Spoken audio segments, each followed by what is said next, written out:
Well, welcome to geometry.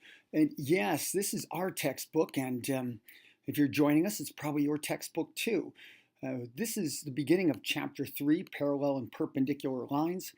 You know, we draw some pictures and we usually draw in perspective. You're going to do that too. But this year I decided let's join the engineers and draw some isometrics. We call this isometric. Well, this paper, iso means the same. I've got the x-axis, let's say, in this direction, and maybe you think of this as the y-axis, and then maybe you think of this as the z-axis. Go ahead, stare at that paper, and I don't know, what do you see? Triangles? Hexagons? Squares? You see a lot of weird things. You just keep staring at it long enough. Shapes will jump out at you. So let's get to it. Write your name on the paper, and we are going to take some 3-view drawings.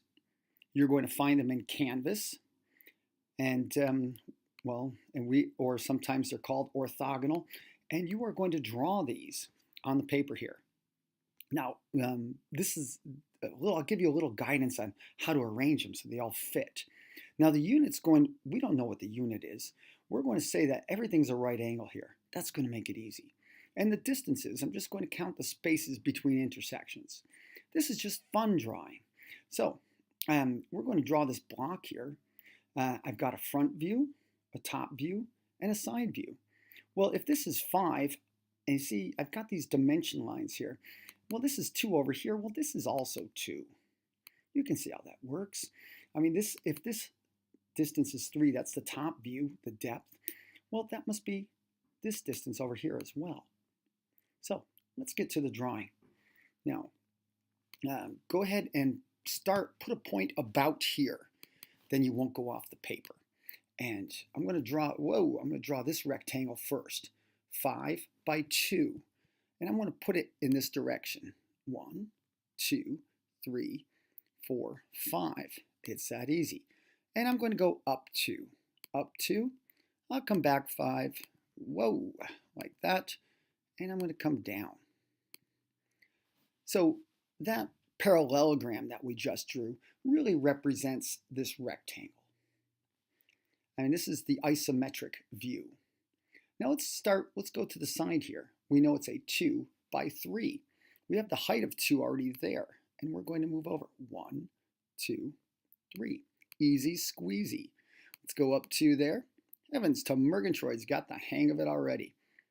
Now, it may already be jumping out at you, or maybe you're looking at it and it looks like, it's like an L or something, but now you're saying, wait a minute, I got this 3 by 5 top. I already got the 5 units here. I got the 3 here. Let's just draw this rectangle. 2, 3, 4, 5. And you see how that all lines up? As they'd say, beauteous maximus. And you're done. Well, that was an easy one, wasn't it? Now, to make it fun, everybody's going to grab those colored pencils and do something like that. Why? Because it's fun. And if it isn't fun, why are we doing it? Okay. Well, let's move on to something more exciting. And I'll have to make sure I do this right. And there. I'm going to bring up drawing number 2. A little more exciting. I've got a shape that kind of looks like an L. And we're going to draw it 2 different ways, just to show that we can. And the first way, I'm going to start over here. So about in the corner over here. And I'm going to draw this surface, the L, and I can count all those units. It says, let me see, that's 7. It's got a height of 6, I can see. So I'm going to count 7. 1, 2, 4, 5, 6, 7. Yeah, I got that. Over here, we're going to go up 6. 2, 4, 6. Easy squeezy. Now, I can see that I have a depth of 2. And over here, I've got another height of 2. And I'm just going to come back here until I can complete that pattern. So again, you can see I'm drawing this face right here. And let me see, I've got this 3. This thing must be 3 wide. So we're going to give it some depth here. And I'm going to say 1, 2, 3. 1, 2, 3. You getting the hang of it? I think you are. 1, 2, 3. Right? And how about this? 1, 2, 3. Right? So we can see that this is starting to just to jump right out at us. Well, let's just fill in all the missing segments. I've got a height there. I've got 2 in this direction. And now I finally have something that, see, this is hidden from my view. This shape is a little bit eclipsed. So I'm looking at it saying, it's all right. It's okay. And I could shade it. And I'll shade it because it's fun. If you are shading it, maybe I would make this surface and this surface the same color to give it, to give an idea, to give it some kind of perspective, to make it look like, those are in the same plane. Well, sorry, they're not in the same plane, but from the same viewpoint. That's what I meant to say. Okay, let's move it forward. I'm going to pick another point over here. And I'm going to draw this figure from a slightly different way. I'm going to take it 7 this way. 1, 2, 3. Oh, I lost track. Doggone it. 4, 6, 7. Yes, I can do it. And now we set again a height of 6. 2, 3, 4, 5, 6. This time I'm drawing this face that looks like an L. I'm going to draw it in this plane. Yeah, this might actually be a little more descriptive. And let's give it a little bit. I'm going to give it the depth of 3 that we see on the drawing right there. Again, 1, 2, 3. 1, 2, 3. Oh, you're getting the hang of this, aren't you? 3. And finally, 3. Let's finish it all out. And of course, you're using a straight edge. I'm simulating this on Geometry Sketchpad, but you're doing it on pencil and paper. That's the fun way. And then give it a shade. Look at that. Same drawing, just from a different view, different isometric view. Okay, you ready for the big one? Number 3. And again, all these you'll find in your canvas. I just made these up because I thought they'd be kind of fun. Let's see, make sure I hit the right thing there. Yeah, we'll make that go away. Oh, Matka Buska, look at what are we doing there? No, that's a drawing. Again, some funny little things here. For the first time, we got these dashed lines in 3 view. You engineers know that's a hidden view. Because if I look at it from this, just from this edge there, I can't see this dip. So that would be eclipsed by, well, either this side or this side, depending on how I'm viewing it. And notice that we minimize the number of dimensions we put on an object. We don't want to clutter the drawing. But this is a big one. Yikes, 16. Oh. I'm going to tell you what, to make it fit, kind of in the middle and a little less than halfway up the paper. You want to start about there. Otherwise, you're going off the paper. So let's get to it. Hope we can do this without a mistake. I want to get this in one take. 2, 3, 4, 5, 6, 7, 8, 9, 10, 11, 12, 13, 14, 15, 16. Heavens to Murgatroyds, we did it. But you know, we're not drawing a rectangular surface this time. See, I'm looking at this right here, this trapezoid. And I'm going to try to find this point right here. See, I'm looking to find this point. Now, I see that this dimension is 16. How far in is this point? Well, I got that 3 up there. So I'm going to count 3 units in, and then how far up? Well, I got 2 there. So I'm going to move over 3 and up 2. It's going to be symmetrical, at least the base is symmetrical. Then it's this isosceles trapezoid. So let's do it. I'm just going to put the points in. I'm going to move in 1, 2, 3 from the left and up 1, 2. Mark a point there. We'll come back to it. From the other side, 1, 2, 3, and up 2. Now, it's not going to look the same from both sides, but it is symmetrical. I'm going to draw this. I'm going to connect those two. Now, this first drawing you have, when you connect this with your straight edge, look, it's not going to be along any of those axes. That's a little oblique. It's not along either of those axes. And draw that one right there. So that's your isosceles trapezoid drawn again in this isometric view. Let's come over here and give it some depth, shall we? I can see 4. That's this width as well.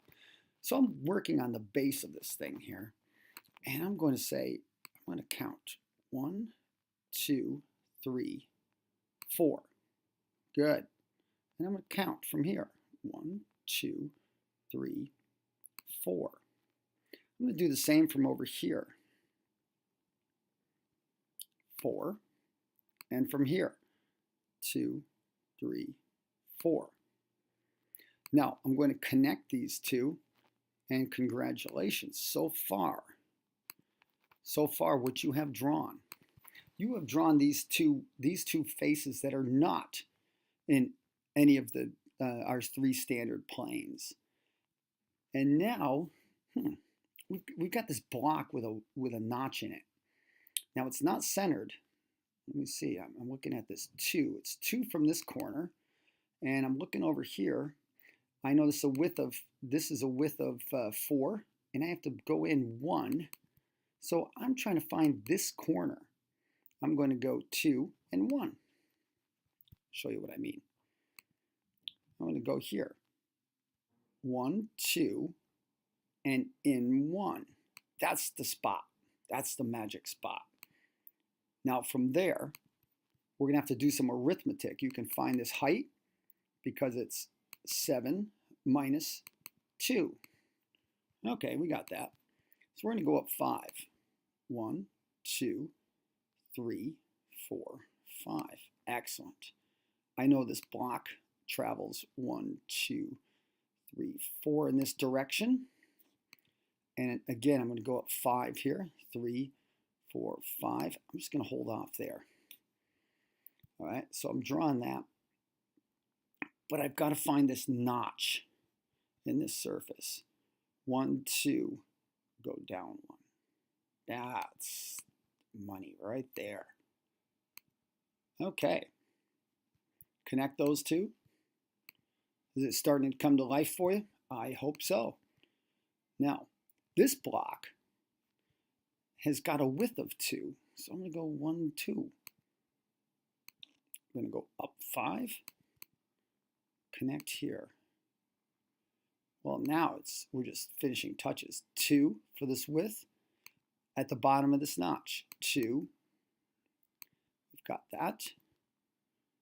And we've got that. Again, you've got 2 surfaces that are symmetrical, but they look different because of your perspective. So now let's finish this up. This is being eclipsed here, so I can say it looks like that. Now that's beauteous, Maximus. And let's shade that bad boy and see what we got. Oh yeah, and have some fun with it. I know my students did. Hey, I tell you what, we're down to the last one, and this one's going to be. We'll introduce one new topic. You ready? Yeah, I know you are. So we're going to do this. Got to hide that. Ruh-roh. We've got a curve on number 4. Well, let's not stress it too much, but well, we'll deal with it. We've got and we're going to start this one down here. That's going to be this corner over here. And we're going to deal with it. Yeah, we'll just draw it. I'm looking at this 4. Well, hang on, pointer. I'm looking at this 4 and this 4 minus 10. There must be a gap of 2 there. That kind of fits this. That fits this radius of 1, this little curve here. Let's just check it out. So 1, 2, 3, 4. Skip 2. Let's go 1, 2, 3, 4. I know you all can see this part. We have a height of 1. We have a height of 1. We have a height of 1. We have a height of 1. Now, all right, it's going to be a little bit tricky here. Well, let's do all the straight drawing because that's the easy stuff. I'm going to count in 3 here, 3 here. And we're going to have to draw a couple curves. And, well, we might as well just do it. Now, we could go through a lengthy discussion about an isocircle, but that's a separate topic. We're just going to draw them freehand. Now, this is the center of the 2 arcs, well, the 2 semicircles, but they look funny. And the way we're going to draw them, let's do the inside one first. That's got the radius of 1. So if it's 1 this direction, that's a radius of 1, that's a radius of 1, and up here is a radius of 1. Now, again, there's a method called isocircles, but that'll be a separate video, or you can see that somewhere else. We're going to freehand it. So I want you to freehand an arc that goes this way from here to here. Just make it look good. And then freehand this arc. But it has to hit these 1, 2, 3 points. Those are cardinal points. Okay? And in the same way, we're going to make one with a radius of 2. From here to here is 2. From here to here is 2. From here to here is 2. And it's the same thing. You're going to swing it. You're going to draw an arc like this. This arc is 90 degrees, just like this arc, but it looks different from this perspective. So again, you can freehand that, and that'll be good enough. Again, this is the center of my circles. And then we're going to project it. We're going to give it depth. How much depth? Looks like 2. So we're going to go 1, 2. And we're going to finish this little block out here. We're going to go in like this. 1, 2. And let's draw these arcs. So again, you're going to repeat the arc. The center would be here. You're only going to see the outside one. This is your radius of 2. This is your radius of 2. And your other radius of 2 is over there. So if you were to draw this arc, whoops, I missed it. It would be like that. Again, you're going to freestyle it a little bit there, freehand. Now to make this drawing a little more complete, this is going to take a little art. We don't even know what a tangent is because that's chapter 10. But imagine if you took a line parallel to these and they just touch. So this is just a sketch. Take your ruler and just connect those two like that. And then you can erase this little part of the curve. And then you've got it. See? I mean, you've got it. Well, let's draw the rest of it. And then we could shade it. And you're going to draw it like that. And that's your picture. If you were going to shade it up, it would look something like that. And this would be the inside of the arc. And you've got a top surface, and you've got your curves. And I think that's beautiful. So go ahead and put this together and color it. Have some fun.